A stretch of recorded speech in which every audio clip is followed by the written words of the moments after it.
อกราบถวายความเคารพต่อหมู่สงฆ์ท่านครูบาอาจารย์พระเทรานุเถระ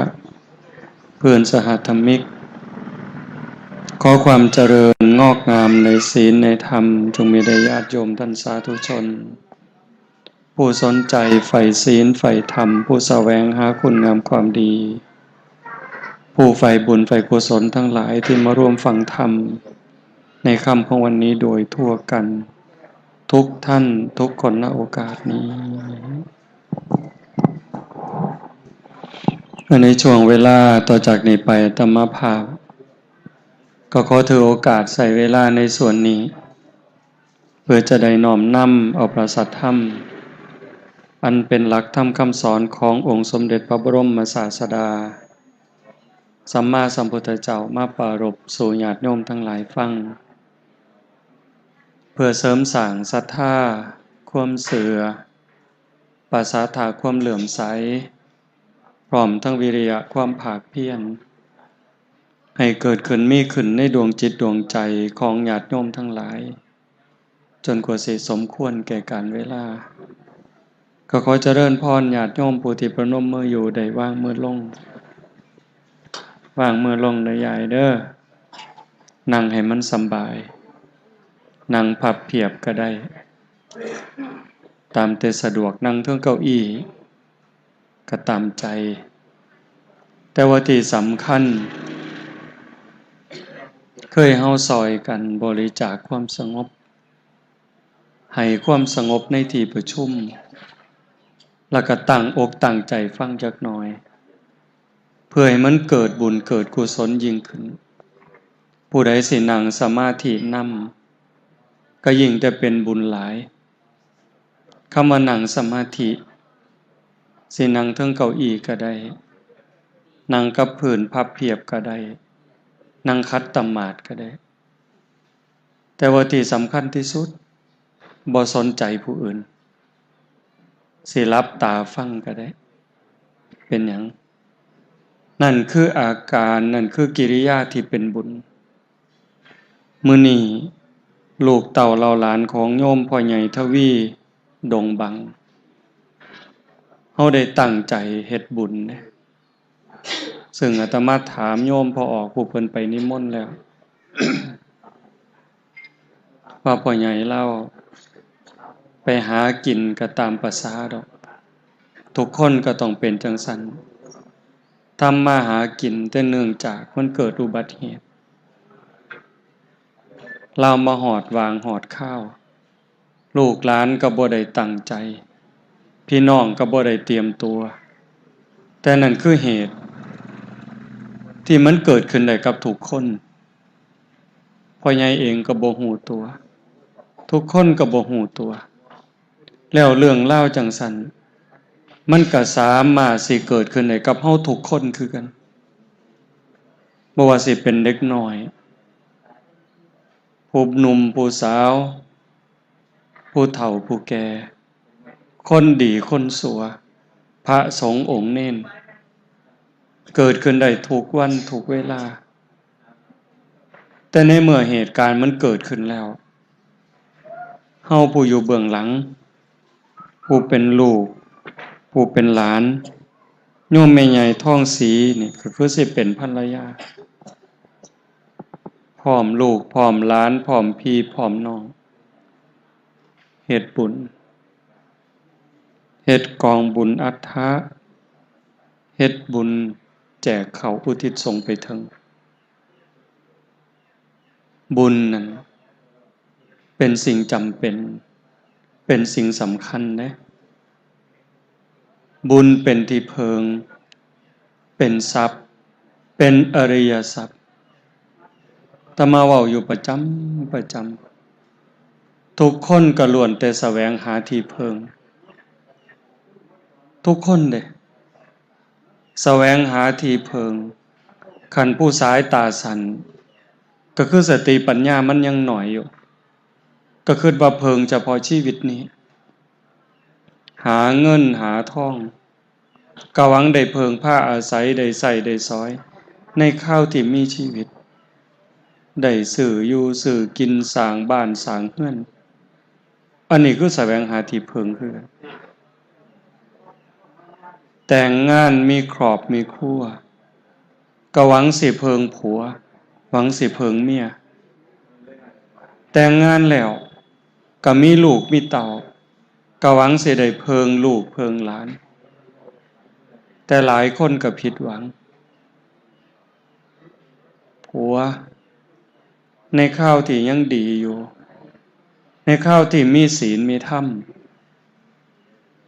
ก็ดีต่อกันปกป้องคุ้มครองลูกเมียคือกับห่มโพห่มไส้แต่กันในข้าวที่บ่มีธรรมล่ะในข้าวที่ผัวขาดศีลขาดธรรมก็เห็นเมียเป็นลูกฟุตบอลทุบตีเข็นขาผัวก็หวังสิเพิงเมียแต่ขันในข้าวที่ศีลธรรมห่างหายไปจากใจเขาก็เฮ็ดให้ผัวเป็นทุกข์กินข้าวทั้งน้ำตาขาโตตายก็บ่น้อยพ่อแม่หวังเพิงลูกแต่ว่าหลายคนก็น้ำตาตกย้อนลูกดีบ่ดีก็อยากตายย้อนลูกนั่นน่ะเห็นปะนั่นคือข้าวที่คนขาดศีลขาดธรรมคันว่าสิเพิงแก้วแหวนเงินทองล่ะบางเทื่อก็ถูกปล้นถูกจี้ถูกฆ่าย้อนเงินเจ้าของเฮาได้ยินข่าวอยู่ตลอดซุมื้อปล้นจี้ฉกชิงวิ่งราวถูกจับเรียกค่าไถ่นั่นก็ย้อนทรัพย์สมบัติแก้วแหวนเงินถ้ำลูกหลานญาติพี่น้องญาติโกโหติกาสิ่งเหล่านั้นก็เพิงกันได้ในบางครั้งบางคราวแต่ว่าบุญเนี่ยมันเป็นที่เพิงพระอาศัยตั้งแต่เฮ็ดเริ่มคิดเริ่มเว้าเริ่มทำความคิดคำเว้าการกระทำที่ถูกต้องถึงพร้อมโดยเจตนาที่มันถูกต้องดีงามมันก็กลายเป็นบุญเป็นกุศลบุญเป็นแนวใดบุญเป็นสื่อของความดีเป็นสื่อของความงามเป็นสื่อของความสุขบุญนำมาซึ่งความเจริญนำมาซึ่งความสำเร็จให้กับชีวิตลักษณะอาการของบุญก็คือเป็นเครื่องชำระบาปบุญเป็นเครื่องล้างบาปเป็นเครื่องชำระบาปคนเฮาสิได้สมหวังดังใจบุญทั้งนั้นเด้อาตมาได้ยกนิเคปาบทคำตัดขององค์สมเด็จพระบรมศาสดามาเล่าสู่ญาติโยมฟังเป็นเบื้องต้นสำหรับการบรรยายปุญญานิปาลโลกัสสมิงปฏิทาโหนติปานินังเพราะเหตุว่าบุญนั้นเป็นที่พึ่งของสัตว์ทั้งหลายในโลกหน้าแล้วก็โลกต่อไปบุญมันเป็นที่พึ่งตั้งแต่เริ่มคิดเริ่มทำโยมก็เคยเห็นเวลาที่โยมเฮ็ดคุณงามความดีกับพ่อกับแม่กับบ้านกับเมืองเพราะว่าสิเป็นการให้สิ่งให้ของ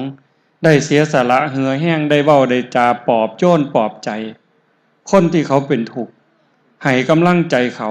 โยมรู้สึกสบายใจนั่นคืออาการของบุญคนเขาบ่มีอยู่บ่มีกินเฮาได้หยิบยื่นแบ่งปันแล้วโยมมีความสุขสบายใจนั่นแหละคือบุญเฮ็ดปั๊บได้ปั๊บจะส่งผลทันทีส่งผลต่อไปล่ะคันเฮ็ดดูเฮ็ดบ่อยๆก็กลายเป็นคนดีเฮ็ดดีดูเป็นคนดีเด้คิดดีเว้าดีทำดีบ่อยๆกลายเป็นคนดีจิตใจก็สิกอดเกี่ยวพันอยู่กับบุญกุศลกับคุณงามความดีบัดเวลาเจ็บไข้ได้ป่วยใกล้ล้มใกล้ตายทุกคนต้องเจอสภาพนั้นโยมพ่อใหญ่ทวีคือกันเฮาเฮ็ดบุญหาเรามื้อนี้บ่แน่ใจว่าเราสิได้บ่บุญสิฮอดเราบ่ฮู้อาตมาบอกว่าบ่ฮู้มันแล้วแต่ว่าเราไปอยู่ภพใดภูมิใดคันเราไปตกนรกเราบ่ได้นรกทั้งขุมใหญ่8ขุมบริวารอีก ร่วมเป็น457ขุมหลายเด้457ขุมเปรต12ชนิด12ชนิดได้ชนิดเดียวที่ได้บุญทันทีเลยคือปรัตถตูปชีวีเปรตชนิดนี้บาปบ่หลายบุญบ่หลายตั้งแต่เข้าเป็นคนนี่บุญก็บ่ได้เฮ็ดไว้หลายปานใดแต่ว่าบาปก็บ่ได้เฮ็ดคือกันรอคอยบุญกุศลที่ลูกหลานญาติพี่น้องผู้อยู่เบื้องหลังสิส่งไปให้อันนี้ได้ทันทีเฮาบ่ฮู้บัดนี้ว่าพ่อใหญ่เราไปไสอสุรกายก็บ่ได้ สัตว์เดรัจฉานโยมนับได้บ่ว่าสัตว์เดรัจฉานมันมีจักอย่างนับสัตว์น้ำเบิ่งกุ้งหอยปูปลาแมงอีแมงหนังง่ำแมงตักเต่าแมงดาแมงหัวข้วยนับคู่บ่ล่ะตั้งแต่ปลานี่มีจักอย่างปลาน้ำจืดปลาน้ำเข้มโยมนับได้บ่สัตว์บกตั้งแต่มดตั้งแต่ปวกมดมันมีจักอย่างมดไว้มดแดงดินมดคั่นมดลีนปวกอีกหลายจักอย่างเห็นบ่นกจักอย่างนับบ่ถ้วนสร้างหมางัวข้วยเป็ดไก่นับบ่ถ้วนบ่ได้เด้นี่เกิดเป็นสัตว์เดรัจฉานก็บ่ได้บุญนำได้เฮ็ดมื้อนี้บ่ได้เด้คันท่าเป็นคนล่ะก็บ่ได้คือกันเทวดาก็บ่ได้พรหมก็บ่ได้ได้ทันทีมีชนิดเดียวคือปรัตถตูปชีวียากก็ถูกรางวัลที่1โยมเฮ็ดบุญแจกเข้าหากันนี่โอกาสที่สิได้บุญนี่ยากก็ถูกรางวัลที่1แต่ว่าเฮาเฮ็ดนี่ย้อนความฮักโยมเฮ็ดบุญหาพ่อใหญ่ทวีในมื้อนี้บ่แม่นแต่โยมแม่ออกท้องสีเด้บ่แม่นแต่โยมแม่ใหญ่ท้องสีผู้เดียวทุกคนคือเจ้าภาพเฮาเฮ็ดบุญหาเล่ามื้อนี้ย้อนคิดฮอดคุณงามความดีคิดฮอดคำปากคำเว้าหลายคนอยู่นี่พ่อใหญ่เคยสอนพ่อใหญ่เคยแนะเคยนำพวกที่30 40ปี50ปีนี่ตั้งแต่เฮาเป็นเด็กน้อยบางเทื่อตีกันทะเลาะกันพ่อใหญ่ได้ห้ามพ่อใหญ่ได้แยกออกจากกันพ่อใหญ่ได้อ้อยพ่อใหญ่ได้ป้อนข้าวพ่อใหญ่ได้อุ้มเฮาบางเทื่อเห็นบ่เฮาเป็นหนี้บุญคุณแล้วเด้คิดฮอดลาวเฮ็ดบุญย้อนคิดฮอดนั่นอันหนึง2เฮ็ดบุญย้อนเป็นห่วงที่อาตมากล่าวมาทั้งหมดเนี่ยที่ไปเกิดไปไสพบใดภูมิใดบ่สามารถสิได้รับบุญกุศลใดทันทีย้อนเฮาเป็นห่วงเหตุที่เป็นห่วงคืออาตมาเว้ามาบางหันผู้ที่สิฮู้ได้ว่าเราไปไสก็คือโตเราสิ่งที่นำพาเราไปก็คือบุญกับบาปโดยเฉพาะจิตดวงสุดท้ายตอนเราตกลงไปในน้ำนะโยมฟังให้เข้าใจเด้อาตมาคือกันโยมคือกันตอนที่พ่อใหญ่เราตกน้ำขันเราขาดสติเราวูบสมมุติว่าวูบลงไปแล้วดับเลยจิตแล้วก็ต้องเกิดนิมิตอย่างใดอย่างหนึ่งในจำนวน3อย่างเด้1กรรมนิมิตทุกคนต้องเกิดทันทีฉับพลันเลยกรรมนิมิต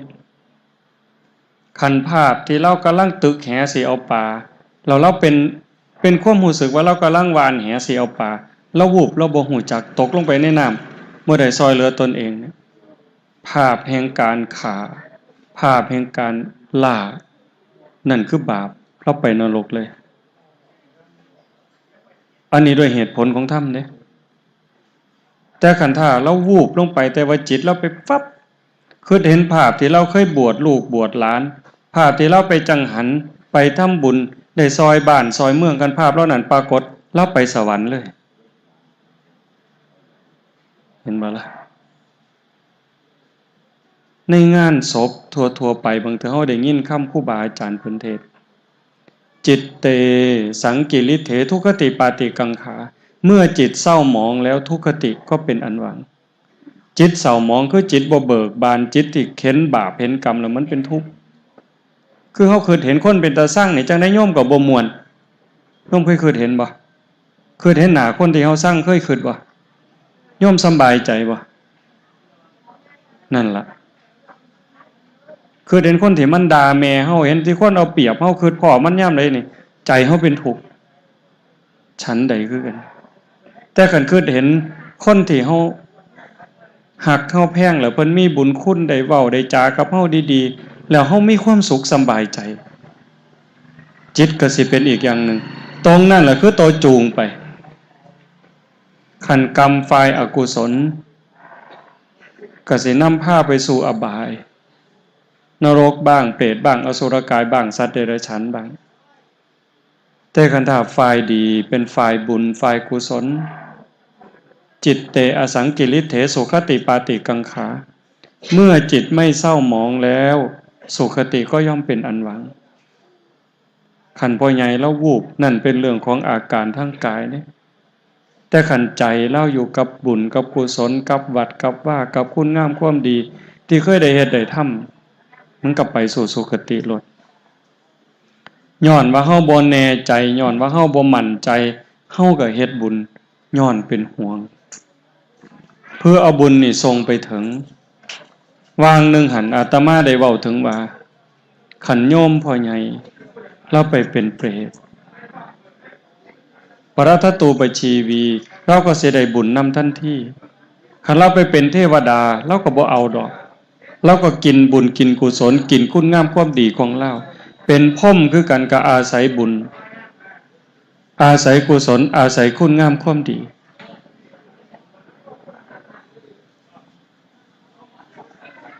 นั่นคือสิ่งเพิงสิ่งอาศัยทุกคนก็ต้องเตรียมเนื้อเตรียมตัวบ่ต้องไปคิดอีหยังหลายเด้บุญนั่นต้องเฮ็ดกุศลนั่นต้องเฮ็ดแต่ว่าย้อนความเป็นห่วงคันเราไปเป็นเทวดาก็ตามเป็นพรหมก็ตามหรือไปสู่ภพภูมิใดก็ตามเราสิได้นำเฮาอีกเถื่อย้อนเราอ่อนซ่อนนำอนุโมทนาใหม่ยินดีนำอ่อนซ่อนนำกิจกรรมที่ลูกหลานเฮ็ดนี่คันเฮาเฮ็ดโดยการสงบนั่งตั้งใจฟังธรรมเนี่ยตรงนี้เป็นบุญไปอยากน้ำเรื่องอื่นนั่นอันนั้นจะพาเขวพ่อใหญ่บ่อ่อนซ่อนเด้อนุโมทนาเนี่ยแปลว่าอ่อนซ่อนเด้โยมเคยอ่อนซ่อนคนบ่อ่อนซ่อนเขาอ่อนซ่อนน้ำลงทงลงทาเห็นเขามันงามโอ้ยเป็นตาอ่อนซ่อนเด้สบายใจปลูกบักทั่วบักแตงมันงามโอ้ยเป็นตาอ่อนซ่อนเนาะสบายใจอ่อนซ่อนนี่คืออนุโมทนาโยมพ่อใหญ่ทวีดงบังสิได้บุญเอาเฮาย้อนเล่าอ่อนซ่อนการกระทำคันซุ่มยางหัวขวหัวคิดยางน้ำมูนี่บ่อ่อนซ่อนจักเม็ด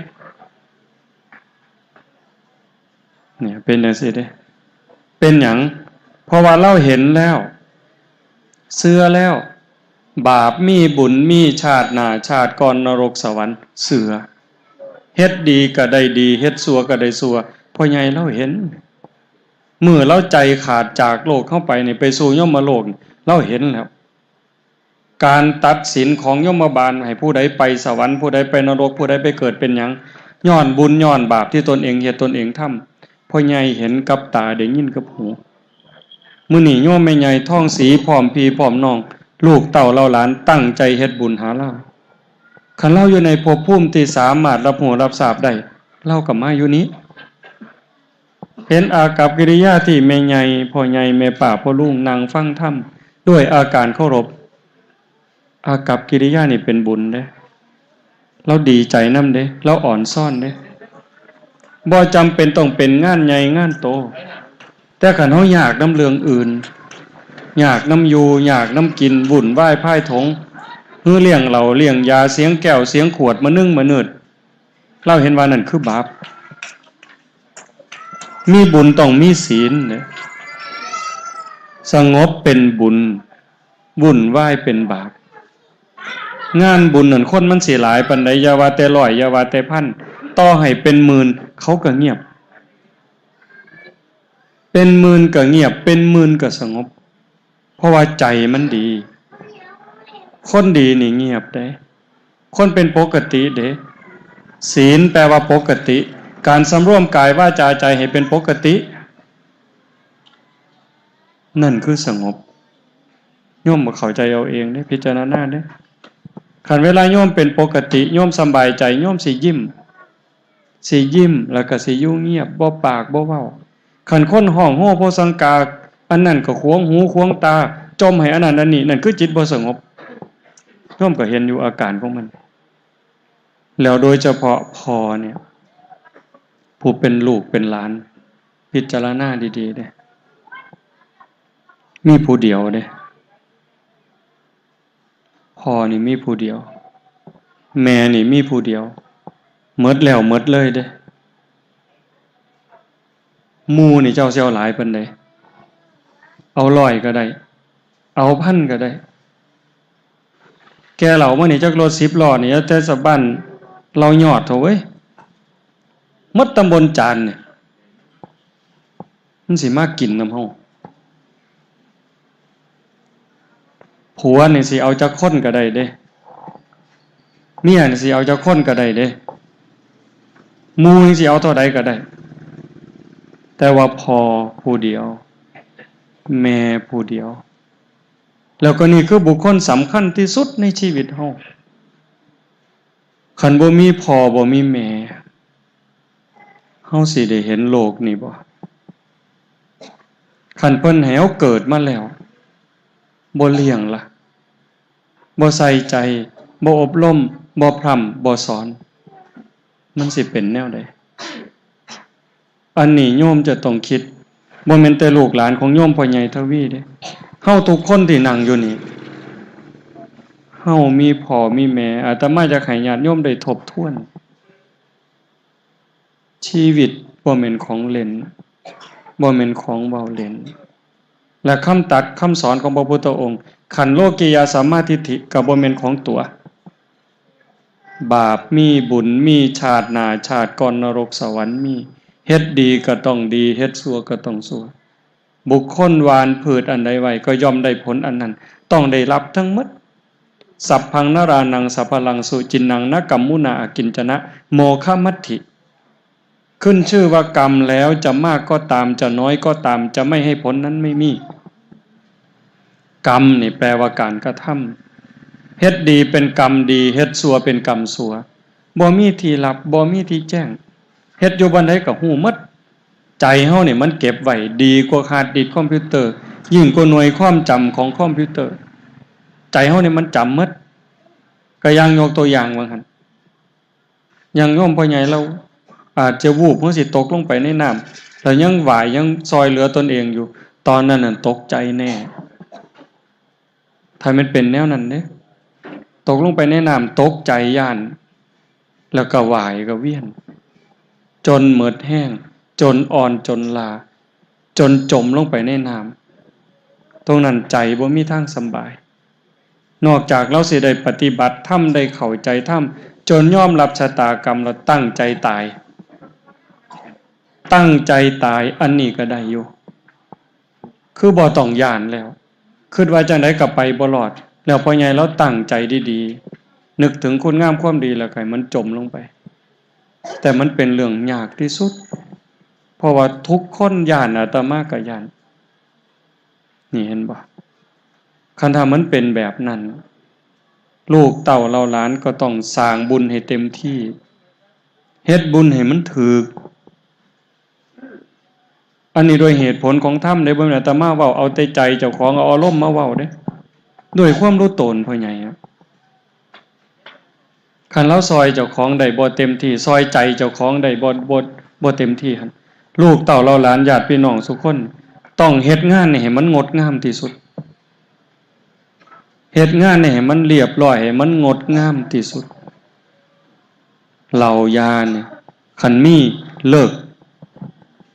ผู้ใดนี่เป็นลูกชายโยมพ่อออกท่องเรียนบ่ลูกชายนี่เจ้าต้องใส่ปากกาสิทธิ์ลูกชายคนโต เรานี่เอาออกหนีจากเฮือนในหมดคันเจ้าฮักพ่อเจ้าเด้ระวังฮักพ่อกับฮักหมู่ขี่เหล่าเจ้าฮักไผเลือกเอาเองคือเวลานี่หยุดเลยที่ผ่านมาแล้วผ่านไปแต่ว่าจากเวลานี่ไปคือหยุดเก็บบ่ให้กินพี่น้องสู่คนลูกเล่าสู่คน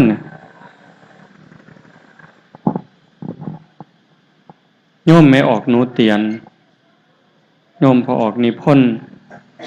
โยมท่องพูนทุกคนจะต้องร่วมใจกันคืนนี้พี่น้องทุกคนขันเฮาหมดธุระแล้วอยากนอนก็นอนเฮ็ดใจให้งดงามที่สุดทบทวนความเก่าความหลังตั้งแต่ข้าวเฮาเป็นเด็กน้อยพอสอนเฮาจังใดแนะนำเฮาจังใดบอกให้ลูกฮักกันสอนให้ลูกฮักกันได้ทรงเฮียนหนังสือได้แบ่งทรัพย์สมบัติให้หน้าฝาทางเฮาก็บ่ต้องไปติดใจว่าผู้ใดได้หน่อยผู้ใดได้หลาย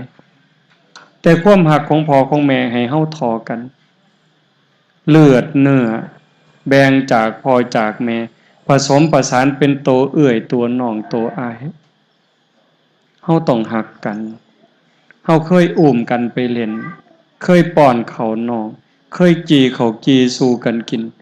บายข้าวบักขามเอาข้าวบายบักขามแบ่งกันกินไปโรงเรียนถือเงินไปบาท2 บาทน้องอ้ายห่อข้าวไปกินน้ำกันทบทวนเรื่องนี้เวลาที่เฮาผิดของต้องเถียงกันตามภาษาเด็กน้อยย่องๆแยงๆแม่ให้พ่อให้กันเฮ็ดหยังผิดกันเฮ็ดหยังนี่คือพ่อแม่เพิ่นทบทวนเรื่องนี้แล้วก็ปรับความคิดความรู้สึกให้กลับสู่คุณงามความดีให้ไว้นี่คือการทรงสการที่ดีที่สุดทรงดวงวิญญาณเพิ่นไปสู่สุคติเพราะว่าพ่อแม่ทุกคนเนี่ยห่วงที่สุดคือห่วงลูกทุกข์ลูกยากพ่อแม่ก็ทนได้เด้คันลูกฮักกันหยิบยื่นแบ่งปันซอยเหลือซึ่งกันและกันแม่นว่าทุกข์พ่อแม่ก็สำบายใจ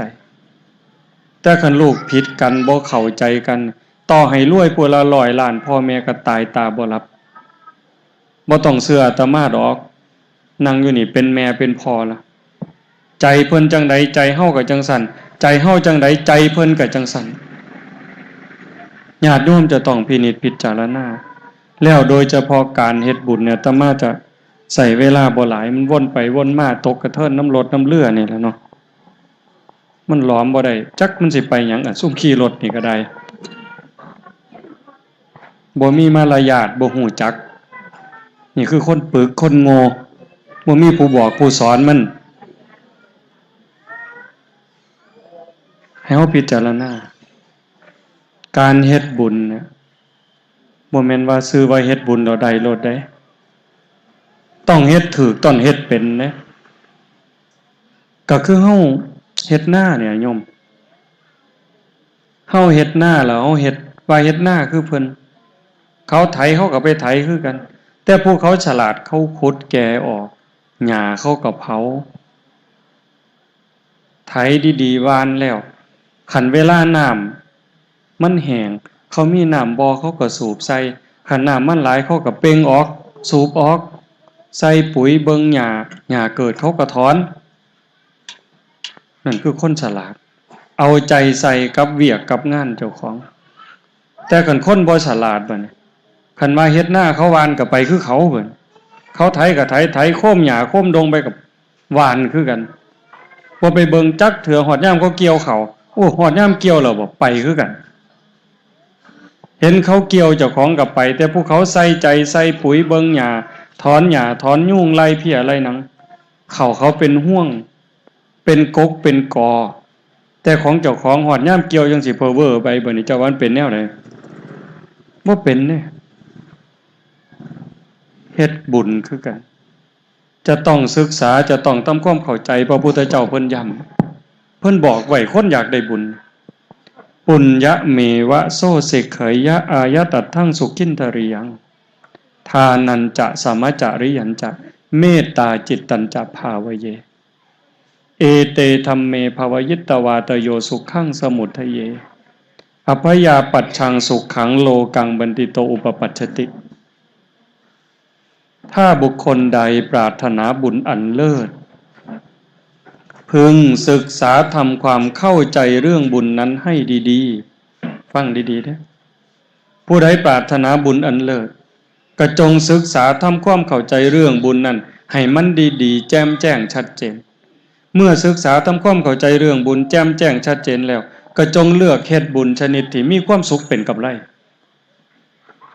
บุญอันเลิศสิมีความสุขเป็นกำไรบุญอันเลิศคือบุญที่พระพุทธเจ้าสอนอาจจะบ่ต้องใส่เงินพอสลึงก็ได้แต่เป็นบุญอันเลิศคุ้มครองรักษาผู้สร้างผู้ทำไปสู่สุคติโลกสวรรค์ฮอดมรรคผลนิพพานบุญกระจอกไว้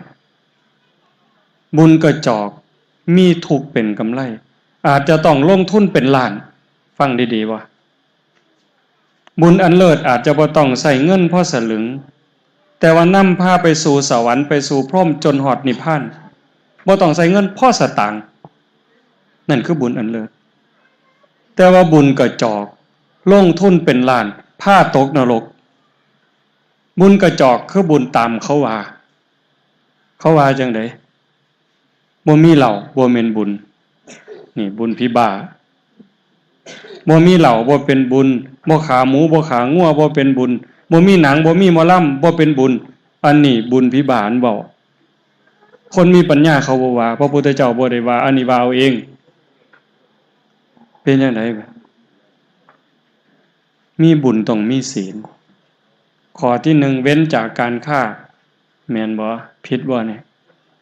เรื่องเหล้าเรื่องยาสุราเมรยะแม่นบ่แม่น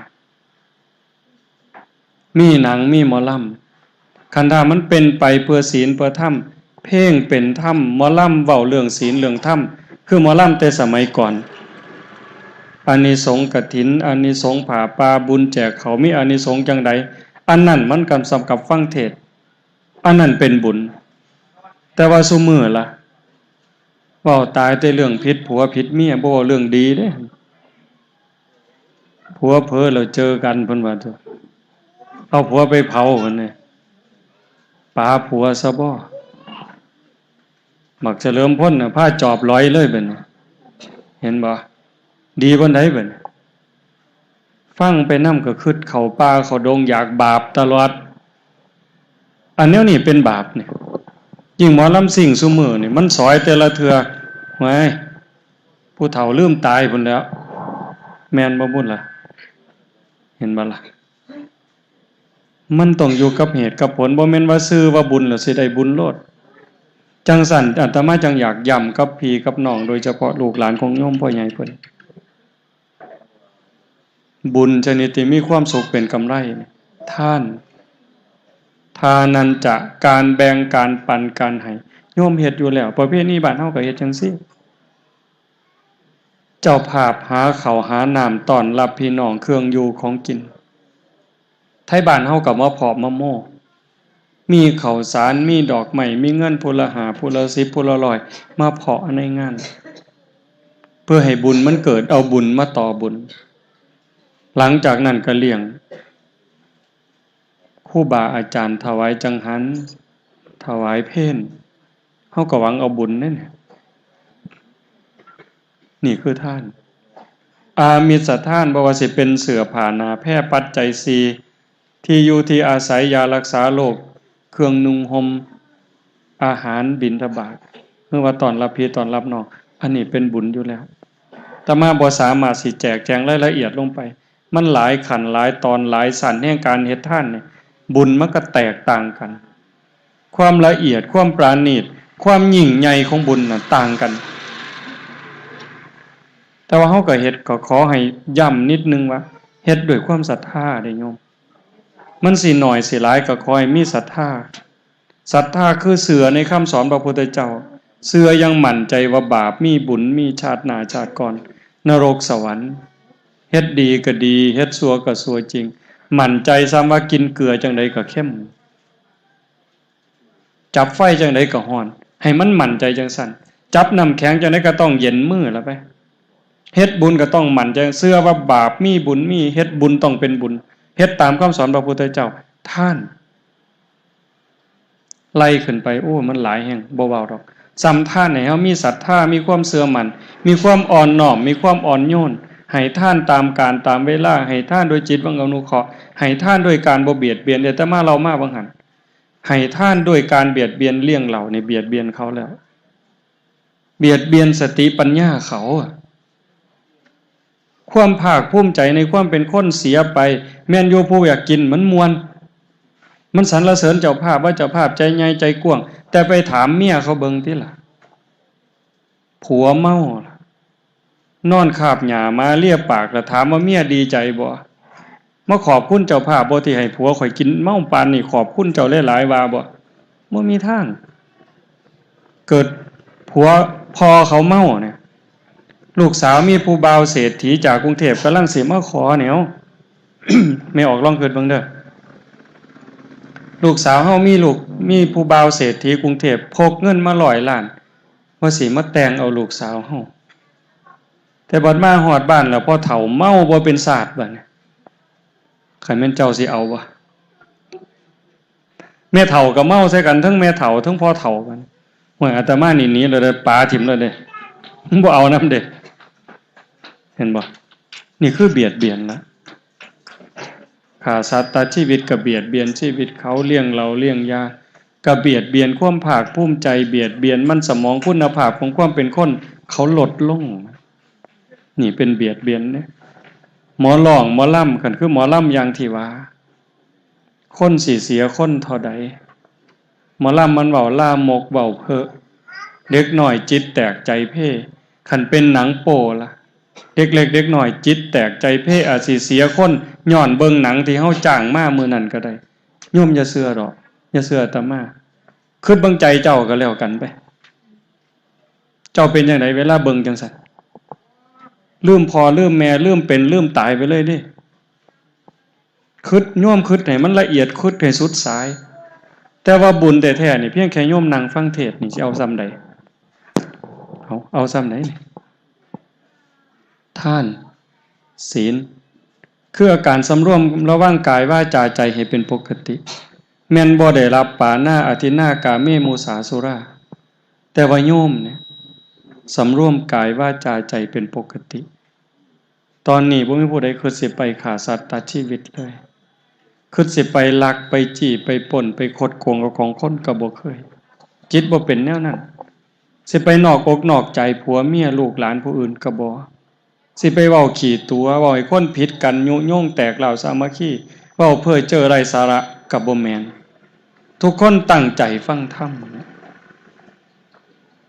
สิไปดื่มเสพเครื่องดองของเมาเฮ็ดให้ขาดสติสัมปชัญญะใจโยมบ่ไปตอนนี้โดยเฉพาะผู้เฒ่าญาติโยมหลายๆคนมุ่งอยู่กับธรรมจิตใจจดจ่ออยู่กับคำปากคำเว้านั่นเป็นบุญนะจากท่านมาสู่ศีลมาสู่ภาวนาแม่นเฮาบ่ได้นั่งสมาธิเฮาฟังแต่ว่าเฮาคิดนำบ่ต้องเชื่อทันทีเฮาบ่เชื่อแต่เฮาเอาสิ่งที่ได้ยินได้ฟังไปคบคิดพินิจพิจารณาใคร่ครวญไตร่ตรองโดยหลักเหตุหลักผลอันนี้เป็นภาวนาอ่อนน้อมถ่อมตนเข้ามาในสถานที่งานสถานที่ฟังธรรมเฮาสงบเฮาระมัดระวังนั่นคืออ่อนน้อมอ่อนโยนขนขวายในกิจที่ชอบซอยปูสาดปูเสือตั้งธรรมาสเข้าโรงครัวประกอบอาหารเลี้ยงพี่เลี้ยงน้องให้กำลังใจกันปลอบโยนปลอบใจโยมแม่ใหญ่เพิ่นให้กำลังใจลูกพ่อใหญ่เป็นเรื่องธรรมดาให้กำลังใจกันจังซั่นซอยกันจัดซอยกันแต่งอันนั้นคือขนขวายในกิจที่ชอบฟังธรรมโยมตั้งใจฟังอาตมาเว้าฟังบ่ฮู้เรื่องก็บ่เป็นหยังเด้ฟังบ่เข้าใจบ่ฮู้เรื่องว่าเว้าหยังให้ก็เว้าภาษาฝรั่งฟังบ่ฮู้เรื่องสมมุติว่าแนวนั้นแต่โยมยินดีฟังตั้งใจฟังอยู่นี่โยมได้บุญนะ คะแนนเต็ม100ก็ได้100เต็มพันก็ได้พันเต็มหมื่นก็ได้หมื่นบุญจากการฟังธรรมคือยินดีฟังพอใจฟังแม่นบ่ฮู้เรื่องก็ตามได้บุญเต็มที่เต็มเม็ดเต็มหน่วยแต่คันโยมฟังเข้าใจอันใดเป็นเหตุเป็นผลเหตุของความเสื่อมเหตุของความเจริญโยมเข้าใจจังซั่นถูกต้องชัดเจนปั๊บมันเลยจากบุญไปสู่กุศลกุศลแปลว่าความฉลาดในอุบายอันใดบ่เป็นประโยชน์เฮาก็ตัดออกบ่เก็บเอามาบ่ถือประพฤติปฏิบัติเอาแต่สิ่งที่เป็นประโยชน์บ่ติดบ่ยึดในสิ่งที่มันเฮ็ดให้เนิ่นช้ากุศลคือความฉลาดในอุบายเลยจากบุญไปสู่กุศลมันเบาใจสบายใจกว่าจากนั้นก็คืออนุโมทนาในคุณงามความดีญาติโยมสู่คนมาเพาะมาโม่มาให้กำลังใจสาธุนำจังซี่อันนี้ก็เป็นบุญอุทิศส่วนบุญวังหนึ่งครูบาอาจารย์เพิ่นสวดมนต์เฮาถวายไทยธรรมครูบาอาจารย์เพิ่นยาถาโยมก็กรวดน้ำอุทิศอาตมาเทศน์จบก็สิกรวดน้ำอุทิศเฮาอุทิศไปนี่คือส่งไปให้อุทิศแปลว่าให้ส่งไปให้เพิ่นคันเพิ่นอยู่ในภพภูมิที่สามารถสิรับรู้รับทราบได้ด้วยตนเองเพิ่นก็ย่อมอนุโมทนาสาธุเพิ่นก็ได้รับคันถ้าเพิ่นอยู่ในภพภูมิที่บ่สามารถรับรู้รับทราบได้เฮาฝากไปกับปวงเหล่าเทพเทวดาผู้มีสัมมาทิฏฐิพระนางธรณีผู้มีญาณวิถีอันเป็นทิพย์ไปแจ้งแค่ดวงจิตวิญญาณโยมพ่อใหญ่ทวีดงบังคันพ่อใหญ่เพิ่นฮู้จักเพิ่นรับทราบเพิ่นอนุโมทนาเพิ่นได้ตอนนี้แต่เหตุที่สิเพิ่นอนุโมทนานำเฮาคืออย่างอาตมาเว้าแต่แรกๆเพิ่นต้องเบิ่งม่วนนี่ก่อนมันเป็นบุญบ่คือเฮาอ่อนซ่อนที่ว่าเพิ่นเห็นแล้วว่าบาปมีจริงบุญมีจริงชาติหน้าชาติก่อนนรกสวรรค์มีจริงคันเห็นลูกเต้าเราหลานพร้อมทั้งอดีตภรรยาเฮ็ดบุญหาเพิ่นตามคำสอนของพระพุทธองค์เพิ่นเห็นแล้วว่านี่คือบุญจริงในเมื่อเพิ่นจากโลกไปสู่ยมโลกเห็นการตัดสินของยมบาลว่าผู้นี้ไปสวรรค์ย้อนหยังไปพรหมย้อนหยังไปสุคติย้อนหยังย้อนบุญอันใดเพิ่นเห็นเฮาเฮ็ดให้มันเป็นบุญเพิ่นก็ย่อมดีใจนำอ่อนซ่อนนำคือเฮาเป็นบุญเฮาได้บุญแล้วเฮาทรงอุทิศให้เพิ่นบุญเฮาก็บ่หมดเพิ่นก็ได้เฮาก็ได้นั่นเพิ่นจังสิอ่อนซ่อนนำแต่คันเห็นแต่สิ่งที่มันเป็นบาปซึ่งเพิ่นก็เห็นการตัดสินของยมบาลในเวลานั้นผู้นี้ต้องไปตกนรกย้อนบาปอันนี้จะไปเป็นเปรตย้อนบาปอันนี้เป็นอสุรกายย้อนบาปอันนี้เป็นสัตว์เดรัจฉานย้อนบาปอันนี้โยมพ่อใหญ่เพิ่นเห็นคันลูกเต้าเราหลานเฮ็ดอาการที่เป็นบาปเพิ่นสิอ่อนซ่อนนำได้บ่สาธุนำได้บ่มีทางคือเขาจับลูกเข้าคุกนี่เฮาสิว่าโอ้ยสาธุดีใจนำมันเนาะไผว่าได้แน่โยมเขาจับลูกจับหลานจับพี่จับน้องติดคุกติดตารางคือว่าโดนเขาฟันหัวมานี่โอ้ยสาธุดีใจนำมันเนาะไผว่าบ่มีทางมีแต่ทุกข์ตื่มเศร้าใจตื่มเสียใจตื่มเนี่ย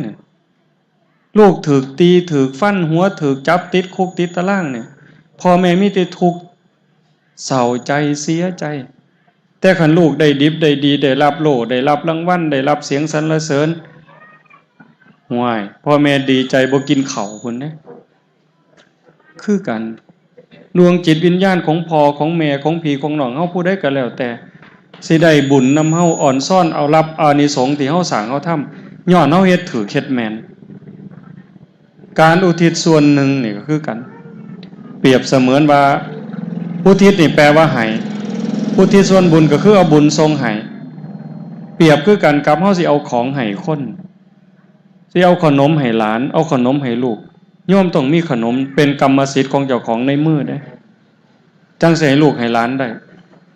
เจ้าขนมให้คือกันหมากไม้ให้คือกันเงินทองให้ลูกให้หลานให้พ่อให้แม่คือกันเฮาต้องมีเงินในมือมีขนมในมือมีหมากไม้ในมือจังสิยื่นให้พ่อให้แม่ให้พี่ให้น้องให้ลูกให้หลานได้สิอุทิศบุญให้ผู้ที่จากไปคือกันโยมต้องเฮ็ดบุญให้เกิดกับเจ้าของคันบุญบ่มีนำเฮาก็ขี้ตัวกัน ซื้อว่าเฮ็ดบุญซื่อๆแต่มันบ่มีบุญล่ะเฮ็ดจังได๋อย่างอาตมาว่ามีบุญต้องมีศีลมีกินก็ต้องมีทานเฮาเฮ็ดบุญแล้วอุทิศบุญพ่อใหญ่เพิ่นรับหูรับทราบอากัปกิริยาคือตอนนี้ทุกคนนั่งฟังธรรมโดยอาการเคารพได้สมาทานศีลแล้วได้ภาวนาคือตั้งใจฟังนำตรงนี้ล่ะโยมพ่อใหญ่เพิ่นสิอ่อนซ่อนเพิ่นสิเอาบุญนำอนุโมทนานำบ่นี้หลังจากนั้นก็การทำความเห็นให้ถูกต้องถูกตรงจากท่านมาสู่ศีลสู่ภาวนาอ่อนน้อมทอมตนค้นขวายในกิตติชอบฟังธรรมแสดงธรรมตรงหนึ่งอาตมากล่าวตกไปคือการแสดงธรรมการแสดงธรรมบ่แม่นแต่อาตมาผู้เว้าอาตมาเว้าธรรมะซื่อๆแต่ว่าผู้แสดงธรรมญาติโยมทุกคนแสดงคือเฮ็ดให้เบิ่งธรรมะคือความถูกต้องความดีความงามเฮ็ดสิ่งถูกสิ่งต้องสิ่งดีสิ่งงามให้เป็นแบบเป็นอย่างแก่ลูกแก่หลานแก่ชนรุ่นหลังให้เขาได้เฮ็ดนำทำตามถือเป็นแบบฉบับอันนี้โยมต้องเข้าใจเด้อันนึงล่ะเฮ็ดบุญย้อนคิดฮอดเฮ็ดบุญย้อนคิดห่วงอันนี้ก็เป็นแบบอย่างที่ดีอยู่แต่ว่าหน้าที่นึงที่พระพุทธเจ้าเพิ่นสอนโดยเฉพาะผู้เป็นลูกเนี่ยหน้าที่ของลูกสิต้องเฮ็ดต้องทำพระพุทธเจ้าเพิ่นบอกว่าพ่อแม่เพิ่นเลี้ยงมาเฮาต้องเลี้ยงเพิ่นตอบโยมก็ทบทวนเบิ่งเจ้าของว่าได้เลี้ยงพ่อแม่ตอบแทนบ่เพิ่นเลี้ยงกายเฮาให้ข้าวให้น้ำนั่นคือเลี้ยงกายแต่ว่าเลี้ยงใจเลี้ยงจิตวิญญาณเพิ่นสอนว่าอันใดถูกอันใดผิดอันใดควรบ่ควรอันใดดีบ่ดีอันนี้เพิ่นเลี้ยงวิญญาณเฮาเด้เลี้ยงใจเฮาให้เป็นคนดีเด้ลูกก็ต้องเลี้ยงเพิ่นแทนโยมก็เฮ็ดอยู่บางคนบางเทื่อก็เฮ็ดเต็มที่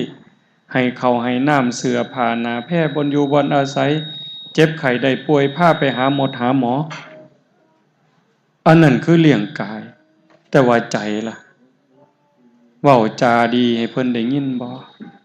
ลูกบางคนตะคอกพ่อตะคอกแม่เด้ผู้บางคนหายพ่อหายแม่เด้เอาเงินให้จมพร้อมเอาเงินให้ว่าให้เพิ่นพร้อมเห็นบ่บ้านเรายอดเฮามีบ่แนวคันแนวนี้ต้องระวังเด้บาปบักใหญ่เด้ผู้ใดฮักเฮาที่สุดในโลกโยมถามเบิ่งโลดผู้ใดฮักเฮาที่สุดเสียสละเพื่อเฮาที่สุดโยมผู้เป็นพ่อเป็นแม่ก็ฮู้จักล่ะอาบเหงื่อต่างน้ำปากกัดตีนยันซุมื้อนี้ขันหมู่เขาว่าพ่อเฒ่าแล้วล่ะเฒ่าแล้วเฮ็ดไปหยังเดี๋ยวนี้เฮ็ดไว้ให้ลูกแม่นบ่ยายเจ้านี่ล่ะผู้หนึงเฮ็ดให้ลูกทันทีเลยเด้เฮ็ดไว้ให้ลูกเฮ็ดไว้ให้หลานนั่นคือความตั้งใจเห็นปะเพิ่นเลี้ยงมาเลี้ยงเพิ่นตอบเลี้ยงกายเพิ่นให้ข้าวให้น้ำแล้วก็เลี้ยงจิตเลี้ยงวิญญาณเพิ่นให้เพิ่นสำบายใจให้เพิ่นภูมิใจคันลูกฮักกันเข้าใจกันผู้คุ้มเครื่องนี่ผ่อนลงอีกมันหอนนี่ลูกเข้าใจกันซอยเหลือเกื้อกูลกันพ่อแม่มีความสุขนั่นคือเลี้ยงใจเพิ่น2เฮ็ดกิจเฮ็ดการงานซอยเพิ่นส่วนเพิ่นต่างเพิ่นเฮาผู้40 50ปีนี่ตามาบ่ห่วงดอกเฮาเคยเฮ็ดเวียกส่วนพ่อแม่ตั้งแต่บ่ทันนุ่งผ้าแล่นน้ำก้นเพิ่นปลูกแตงเพิ่นก็พาปลูกเอาบักลาปลูกอีนางปลูกอีลาปลูกเห็นบ่ผ้าบ่ทันนุ่งเพิ่นลกกาก็ไปลกน้ำเพิ่นเกี่ยวเขาก็เกี่ยวน้ำเพิ่นลอกปอก็ลอกน้ำเพิ่นเฮ็ดเป็นแหน่บ่เป็นแหน่ก็อยากเฮ็ดน้ำพ่อน้ำแม่ได้คนแต่ก่อนพอแต่ใหญ่เป็นบ่าวเป็นสาวลงแขกเสียหญ้าปอตัดปอเกี่ยวเขาเฮ็ดหมดอาตมาก็เคยนั่นคือลูกสมัยก่อนพ่อแม่บางเทื่อเฮาบ่อยากให้พ่อแม่ไปตากแดดตากหน้าเด้เฮาอยากเฮ็ดให้เพิ่นสำบายใจให้เพิ่นภูมิใจต่างกันบ่กับลูกหลานซุมื้อ ขี่แต่มอเตอร์ไซค์เล่นขอตั้งแต่เงินพ่อแม่เฮ็ดเวียกนี่เฮือนอยู่ซ้ำนี่พ่อแม่ดำหน้าอยู่นี่มันบ่หัวซาเจ้าเด้ขี่โทรศัพท์เล่นอยู่โทรหาผู้บ่าวเสยพุ่นเด้มันเห็นบ่หมู่เจ้าสิเพิงไผกันดีเด้นี่เฮาเอาลูกน้อยมานำเอาหลานน้อยมานำเนี่ยแต่มาดีใจเด้นี่ถือว่าเขาฮู้จะคว่ำเติบเขาได้เห็นเขาได้ฮู้โยมต้องพาเขาไปเด้แต่มาอยากบอกกันนึงว่าหาเวลาไปวัดบ้านเฮานี่ล่ะวันเสาร์วันอาทิตย์แม่ใหญ่พ่อใหญ่ญาติโยมต้องพาลูกพาหลานไปจังหันพาเขาไปจังหันให้เขาได้ใส่บาตรสอนเขานี่เด้เป็นเรื่องต้องฝึกเขาสอนเขาก็เขาได้หูจักไปวัดไปว่าแล้วอีกอย่างหนึ่งให้เขาหูจักผิดหวังบ้างบ่แม่นอยากได้หยังก็หาให้หลานบ่ทันอยากได้แม่ใหญ่หาให้ก่อนนี่บ่แม่นเลยผิดเจ้าผิดแล้วน่ะแม่คือกันได้พ่อคือกันเด้อยากได้หยังให้เขารอคอยเวลาท่านฟ้าวถ้าอีกจักหน่อยให้เขาหูจักผิดหวังนั่นมันจะเป็นภูมิคุ้มกันคันมันอยากได้หยังปั๊บแม่ใหญ่หาให้พ่อใหญ่หาให้มันสิได้แต่เคยได้แต่ความเคยชินบัดมื้อนึงผิดหวังน้อยๆมันสิฆ่าตัวตายโลดเป็นศิลปะเป็นเทคนิคในการเลี้ยงในคนซุมื้อนี่มันสิมีแต่ความเห็นแก่เนื้อแก่ตัวมีแต่ความอยากได้จังซั่นญาติโยมต้องใส่ใจเพิ่นเลี้ยงมาเลี้ยงเพิ่นตอบรักษาวงตระกูลบ่ให้ตกต่ำนามสกุลนี่อย่าให้เขาดูหมิ่นดูแคลนว่านามสกุลขี้เหล้านามสกุลขี้โบกขี้ไผ่นามสกุลขี้ข้านคักบ่ว่านะต้องรักษาวงตระกูลอย่าให้นามสกุลนี่ไปอยู่ในหมายจับของตำรวจอย่าเอานามสกุลนี่ไปอยู่โรงอยู่ศาลลูกทุกคนต้องรักษาวงตระกูลบ่ให้ตกต่ำทำตนให้สมควรแก่การรับทรัพย์มรดกขยันมันเพียรทำมาหากินมีศีลมีธรรมประหยัดอดออมพ่อแม่ผู้ใดบ่ให้ลูกทุกคนต้องการที่สิแบ่งทรัพย์มรดกให้ตลอดว่าแต่ลูกเป็นคนดีขยันมันเพียรมีความกตัญญูกตเวทีแต่ขันเทิงกินเทิงเล่นขี้ข้านได้หากิน10นี่หวยขันสิโอนให้มันสิขายซะบ่มันสิกินหมดซะบ่พ่อแม่คิดได้นี่อีกอันหนึ่งในข้าวที่เพิ่นล่วงลับจากไปทำบุญอุทิศให้คือมื้อนี้ล่ะโยมพ่อใหญ่ทวีจากไปลูกเต้าเราหลานพี่น้องทุกคนได้ตั้งอกตั้งใจเฮ็ดให้เพิ่นบุญชนิดที่มีความสุขเป็นกำไรอาตมาเราเป็นกระท่อนกระแท่นเริ่มจากท่านมาสู่ศีลสู่ภาวนาอ่อนน้อมถ่อมตนค้นขวายในกิจที่ชอบฟังธรรมแสดงธรรมอุทิศส่วนบุญอนุโมทนาบุญอันสุดท้ายทำความเห็นในถูกต้องถูกตรงเชื่อได้โยมต้องมั่นใจเด้บาปมีเด้บาปคือความทุกข์บาปคือความทุกข์เฮาเฮ็ดผิดเฮ็ดพลาดกับพ่อกับแม่กับพี่กับน้องเฮาสิทุกข์เฮาสิเดือดร้อนนั่นคือบาปคันมันเกาะกลุ่มจิตใจเฮาจังซี่พูนบัดใกล้ตายคือเว้ามากรรมนิมิตถ้ามันกรรมนี่แปลว่าการกระทำบ่ดีบ่ชั่วกรรมนิมิตคือเครื่องหมาย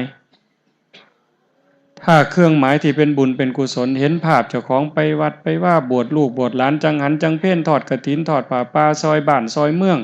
ในเรื่องเล่าที่ความถูกต้องดีงามใจขาดตอนนั้นปั๊บไปสู่สุคติขันกรรมนิมิตฝ่ายบาปเห็นเจ้าของไปฆ่าไปลักไปจี้ไปป่นนอกใจสามีภรรยาใจขาดปั๊บตอนนั้นตกนรกไปก่อนไปสู่อบายก่อนถ้ากรรมนิมิตบ่เกิดก็สิเป็นกรรมมารมณ์นิมิต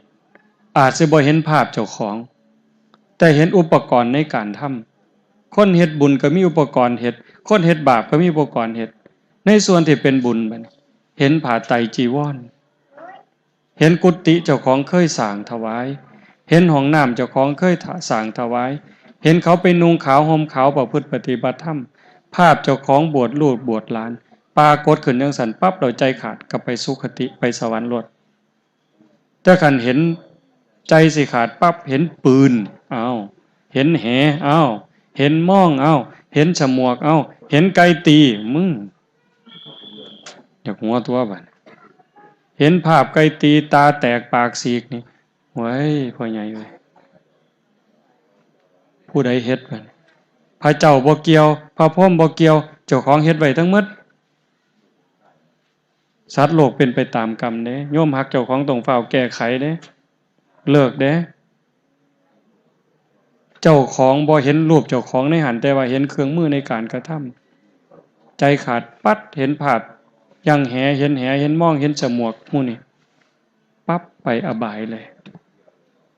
อันที่สามบ่เห็นรูปเจ้าของบ่เห็นเครื่องมือแต่ว่าเห็นสิ่งที่ต้องไปหนทางที่ต้องไปเพิ่นว่าคตินิมิตคติแปลว่าที่ไปนิมิตแปลว่าเครื่องหมายเห็นหยังเนี่ยล่ะถ้าเห็นกองฟืนกองไฟเห็นการเข็นการขาการทรมานไปเลยลงนรกเลยมันปรากฏขึ้นมาคือเฮาฝันนี่โยมบังคับความฝันได้บ่มื้อแลงสิฝันหยังโยมบังคับได้บ่เลือกได้บ่มีทางถ้าเห็นการเข็นการขาการข่มเหงการลงโทษลงท่านกองฟืนกองไฟใจขาดจังสั่นไปนรกเลยถ้าเห็นแกบเห็นเขารีบเห็นน้ำเลือดน้ำน้องเห็นถ่ำมีกินสาบกินสางแบบเป็นตาห้นหูห้นหวยใจขาดปัดตอนนั้นไปเกิดเป็นเปรตเลยนิมิตเป็นคตินิมิตเฮาอาจสิบ่เคยเห็นเลยแต่นั่นคือสิ่งที่มันจูงเข้าไปคือย่อมฝันนี่ล่ะฝันจริงบ่เคยเห็นก็มีเปรตอสุรกายสิเห็นแกบเห็นเขารีบเห็นถ่ำเห็นน้ำเลือดน้ำน้องขันท่าเห็นป่าเขียวๆเห็นภูเขาเห็นชายน้ำมีสนามหญ้ามีน้ำเราใจขาดตอนนั้นไปเกิดเป็นสัตว์เดรัจฉานเลยไปเกิดเป็นสัตว์เดรัจฉานตามบุญตามบาปขันท่าเห็นก้อนเนื้อเห็นก้อนเนื้อเห็นก้อนเลือดเห็นคนอุ้มท้องเกิดเป็นคนได้มั้ยตายปั๊บเกิดเป็นคนเลยขันเห็นวิมานเห็นสนามหญ้าที่มีลมพัดมาเย็นๆเพิ่นเว้าจังซี่ลมพัดมาเย็นๆมีดอกไม้เกิดกลางใบกลิ่นหอมบ่หอมแห้งหอมแบบสบายลมพัดสบายใจขาดบ่นั่นไปสวรรค์เลยเห็นโบสถ์เห็นวิหารเห็นเจดีย์หมู่นั้นไปสวรรค์เลยเนี่ยโยมเพิ่นจังว่าให้เฮ็ดบุญเฮ็ดกุศลเฮ็ดคุณงามความดีโดยเฉพาะเฮ็ดกับพ่อกับแม่นี่เด้อเห็นเด็กน้อยอยู่นะเยาวชนเว้าดีนำพ่อนำแม่มีผู้เดียวตอนนี้เพิ่นสิจมแน่หายแน่ก็ย้อนเพิ่นหวังดีนำเฮาต้องอดต้องทนเด้พ่อแม่เป็นครูคนแรกเป็นเทวดาเป็นพรหมเป็นพระอรหันต์ของลูกคนที่ฮักเฮาที่สุดห่วงเฮาที่สุดคือพ่อคือแม่จังซั่นอาตมาเล่ามามื้อนี้ทั้งหมดทั้งมวลนี่โยมเฮ็ดบุญเพื่ออุทิศไปถึงโยมพ่อใหญ่ทวีดงบังก็ขอให้เป็นบุญเป็นกุศลสิ่งที่ญาติโยมตั้งใจฟังอาตมามาประมาณ1ชั่วโมงเนี่ยอาตมาก็ว่าบรรยากาศมันพอสมควรอาจสิกระท่อนกระแท่นบ่สมบูรณ์ก็ต้องขออภัยไว้โยมฟังวิทยุวัดก็คือจะพอฟังได้มีผู้ใดฟังแน่นี่ยกมือเบิ่งฟังประจำฟังแล้วมันเป็นบุญบ่ต้องเชื่อฟังแล้วคิดพินิจพิจารณาได้ไต่ตองได้ใคร่ครวญขันมันเป็นไปได้ไหว้พระลูกหลานของโยมพ่อใหญ่ทวีเด้อพอจากไปเลือดเนื้อของพ่อก็อยู่น้ำเอื่อยเฮาหั่นละอยู่น้ำอ้ายเฮาหั่นละอยู่น้ำหนองเฮานั่นละอยากเฮ็ดดีก็พออยากให้พ่อกินหยังเอาให้แม่กินอยากให้พ่อได้นุ่งได้ถือหยังเอาให้แม่นุ่งอยากเว้าดีน้ำพ่อก็เว้าดีน้ำแม่นี่ล่ะเว้าดีน้ำเอื่อยเว้าดีน้ำอ้ายเว้าดีน้ำน้องฮักกันให้แม่เห็นยิ่งพอจากไปเหลือแม่ผู้เดียวลูกสิต้องตุ่มต้องโฮมให้กำลังใจแม่หลายๆนั่นจังสิคุ้มค่าในการได้เกิดเป็นมนุษย์ได้พบพระพุทธศาสนามื้อนี้อาตมาใช้เวลามาพอสมควรก็ขออนุโมทนาสาธุกับญาติโยมทั้งหลายท้ายที่สุดก็ขออาราธนาอ้างอิงเอาอำนาจแห่งคุณพระศรีรัตนตรัยคุณของพระพุทธเจ้าพระธรรมพระสงฆ์ และอำนาจแห่งบุญกุศลคุณงามความดีที่มีทั้งหมดทั้งมวลในสากลจักรวาลจงล้อมร่วมเป็นตบะเป็นเดชะเป็นพลวาปัจจัยส่งไปถึงดวงจิตวิญญาณของโยมพ่อใหญ่ทวีดงบังขันหูทราบโดยตนเองกระจงอนุโมทนาสาธุรับเอาหากบ่สามารถสิรับหูรับทราบได้ด้วยตนเองก็ขอฝากข่าวบุญข่าวกุศลที่ลูกหลานได้สร้างได้ทำในข้าวครั้งนี้โดยการนำของโยมแม่ใหญ่ท่องสีโยมท่องเลี้ยนโยมหนูเตียนโยมนิพนธ์โยมท่องพูนได้สร้างได้ทำพร้อมพี่พร้อมน้องแม่ป่าพ่อลุงพ่อใหญ่แม่ใหญ่ทั้งหมดเนี่ยฝากไปกับพวงเราเทพเทวดาพระนางธรณีภูมิญาณวิถีอันเป็นทิพย์ไปแจ้งแก่ดวงจิตวิญญาณโยมพ่อใหญ่ทวีดงบังให้พ่อใหญ่เพิ่นได้รับหูรับทราบแล้วจงอนุโมทนาสาธุรับเอาหากว่ามีความทุกข์ก็ขอให้พ้นไปจากทุกข์หากว่ามีความสุขก็ขอให้สุขยิ่งขึ้นไปสุดท้ายก็ขอให้บุญกุศลเหล่านั้นจงสะท้อนย้อนกลับมาปกปักรักษาคุ้มครองญาติโยมสุขคนให้เป็นผู้แกล้วกล้าอาถรรพ์ร่าเริงในการสร้างบุญสร้างกุศลสร้างคุณงามความดีให้ยิ่งขึ้นไปเจริญงอกงามในจตุรพิธพรชัยคืออายุวันนะสุขภละปฏิภาณธรรมสารสมบัติโดยทั่วกันทุกท่านทุกคนเถิดสาธุดังๆจาก3 เทื่อของอยู่ไส